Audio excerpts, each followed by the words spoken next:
ಎಲ್ಲರಿಗೂ ನಮಸ್ಕಾರ. ನಾನು ರಾಜೇಶ್ವರಿ, ರಾಜಿ ಅಡುಗೆ ಚಾನಲ್ಗೆ ನಿಮ್ಮೆಲ್ಲರಿಗೂ ಸ್ವಾಗತ. ಇವತ್ತಿನ ಸ್ಪೆಷಲ್ ರೆಸಿಪಿ ಸಿಂಪಲ್ಲಾಗಿ ತುಂಬಾ ರುಚಿಯಾಗಿರೋ ಟೊಮ್ಯಾಟೊ ಗೊಜ್ಜನ್ನು ಹೇಗೆ ಮಾಡೋದು ಅಂತ ನೋಡೋಣ.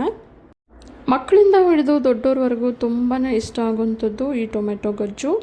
ಚಪಾತಿಗಾಗಲಿ, ಬಿಸಿ ಅನ್ನಕ್ಕಾಗಲಿ, ಬಿಸಿ ಮುದ್ದೆಗಾಗಲಿ, ದೋಸೆಗಾಗಲಿ, ಇಡ್ಲಿಗಾಗಲಿ ತುಂಬಾ ಚೆನ್ನಾಗಿರುತ್ತೆ. ಬನ್ನಿ ಈಗ ವಿಡಿಯೋನ ಸ್ಟಾರ್ಟ್ ಮಾಡೋಣ. ಮೊದಲಿಗೆ ಟೊಮೊಟೊ ಗೊಜ್ಜು ಮಾಡೋದಕ್ಕೆ ಒಂದು ಕಡಾಯಿನಲ್ಲಿ 3 ಟೇಬಲ್ ಸ್ಪೂನಷ್ಟು ಎಣ್ಣೆನ ಸೇರಿಸ್ಕೊಳ್ತಾ ಇದ್ದೀನಿ. ಎಣ್ಣೆ ಬಿಸಿ ಆದ ನಂತರ 1/4 ಟೀ ಸ್ಪೂನಷ್ಟು ಸಾಸಿವೆನ ಸೇರಿಸ್ತಾ ಇದ್ದೀನಿ. ಸಾಸಿವೆ ಸ್ವಲ್ಪ ಚಿಟಪಟ ಅಂತಿದ್ದಾಗೆ 1 ಟೀ ಸ್ಪೂನ್ ಕಡಲೆಬೇಳೆ, ಅರ್ಧ ಟೀ ಸ್ಪೂನ್ ಉದ್ದಿನಬೇಳೆ, ಅರ್ಧ ಟೀ ಸ್ಪೂನ್ ಜೀರಿಗೆನ ಸೇರಿಸಿ ನಂತರ ಸ್ವಲ್ಪ ಕರಿಬೇವು ಹಾಗೆ 15 ಹೆಸರು ಬೆಳ್ಳುಳ್ಳಿಯನ್ನು ಕುಟ್ಟಾಣಿಲಿ ಕುಟ್ಟಿ ಸೇರಿಸ್ಕೊಳ್ತಾ ಇದ್ದೀನಿ. ಬೆಳ್ಳುಳ್ಳಿ ಸೇರಿಸಿದ ನಂತರ 1 ನಿಮಿಷ ಫ್ರೈ ಮಾಡ್ಕೋಬೇಕು. ಈಗ ಬೆಳ್ಳುಳ್ಳಿ ಎಲ್ಲ ಚೆನ್ನಾಗಿ ಫ್ರೈ ಆಗಿದೆ. ಇದಕ್ಕೆ 2 ಮೀಡಿಯಮ್ ಸೈಜ್ ಈರುಳ್ಳಿಯನ್ನು ಸಣ್ಣಕ್ಕೆ ಹೆಚ್ಚಿ ಸೇರಿಸ್ಕೊಳ್ತಾ ಇದ್ದೀನಿ. ಈರುಳ್ಳಿಯನ್ನು ಸೇರಿಸಿದ ನಂತರ 3 ನಿಮಿಷ ಫ್ರೈ ಮಾಡ್ಕೋಬೇಕು. ಈರುಳ್ಳಿ ತೀರಾ ಬ್ರೌನ್ ಕಲರ್ ಆಗೋದೇನು ಬೇಕಾಗಿಲ್ಲ, ಟ್ರಾನ್ಸ್ಪರೆಂಟ್ ಆದರೆ ಸಾಕು.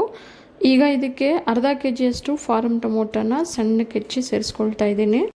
ಟೊಮ್ಯಾಟೊ ಸೇರಿಸಿದ ನಂತರ ರುಚಿಗೆ ತಕ್ಕಷ್ಟು ಕಲ್ಲುಪ್ಪನ್ನು ಸೇರಿಸಿ ಹಾಗೆ ಅರ್ಧ ಟೀ ಸ್ಪೂನಷ್ಟು ಅರಿಶಿನ ಪುಡಿಯನ್ನು ಸೇರಿಸಿ ಚೆನ್ನಾಗಿ ಮಿಕ್ಸ್ ಮಾಡಿ ಹೈ ಫ್ಲೇಮಲ್ಲೇ 5 ನಿಮಿಷ ಬೇಯಿಸ್ಕೋಬೇಕು. ಟೊಮ್ಯಾಟೊ ಸೇರಿಸಿದ ತಕ್ಷಣ ಕಲ್ಲುಪ್ಪು ಹಾಗೆ ಅರಿಶಿನ ಪುಡಿಯನ್ನು ಸೇರಿಸೋದ್ರಿಂದ ಟೊಮ್ಯಾಟೊ ತುಂಬ ಬೇಗನೆ ಬೆಂದ್ಕೊಳ್ಳುತ್ತೆ. ಈಗ ಕಡಾಯಿ ಲಿಡ್ಡನ್ನು ತೆಗೆದು ನೋಡೋಣ. ನೋಡಿ, 5 ನಿಮಿಷದ ನಂತರ ಟೊಮೆಟೊಲಿರೋ ರಸ ಎಲ್ಲ ಬಿಟ್ಟು ಚೆನ್ನಾಗಿ ಬೆಂದಿದೆ. ಈಗ ಇದಕ್ಕೆ 1 ಟೀ ಸ್ಪೂನಷ್ಟು ಸಾಂಬಾರು ಪುಡಿ, ಅರ್ಧ ಟೀ ಸ್ಪೂನಷ್ಟು ಧನಿಯಾ ಪುಡಿ ಹಾಗೆ ಅರ್ಧ ಟೀ ಸ್ಪೂನಷ್ಟು ಅಚ್ಚಕಾರದ ಪುಡಿಯನ್ನು ಸೇರಿಸ್ಕೊಳ್ತಾ ಇದ್ದೀನಿ. ಮಸಾಲ ಪುಡಿಗಳನ್ನ ಸೇರಿಸಿದ ನಂತರ ಮೀಡಿಯಮ್ ಫ್ಲೇಮಲ್ಲೇ 2 ನಿಮಿಷ ಬೇಯಿಸ್ಕೋಬೇಕು. ನಂತರ ಇದಕ್ಕೆ ಸ್ವಲ್ಪ ಕೊತ್ತಂಬರಿಯನ್ನು ಸಣ್ಣ ಕಟ್ ಮಾಡಿ ಸೇರಿಸ್ಕೊಳ್ತಾ ಇದ್ದೀನಿ. ಕೊತ್ತಂಬರಿಯನ್ನು ಸೇರಿಸಿ ಒಂದು ಸಲ ಮಿಕ್ಸ್ ಮಾಡಿ ಕಡಾಯಿ ಲಿಡ್ನ ಮುಚ್ಚಿ ಮೀಡಿಯಮ್ ಫ್ಲೇಮಲ್ಲೇ 3 ನಿಮಿಷ ಬೇಯಿಸ್ಕೋಬೇಕು. ನೋಡಿ, ಈಗ ಸೈಡಲ್ಲೆಲ್ಲ ಎಣ್ಣೆ ಬಿಟ್ಟು ಟೊಮ್ಯಾಟೊ ಗೊಜ್ಜು ಬಿಸಿ ಬಿಸಿಯಾಗಿ ಸರ್ವ್ ಮಾಡೋದಕ್ಕೆ ರೆಡಿಯಾಗಿದೆ.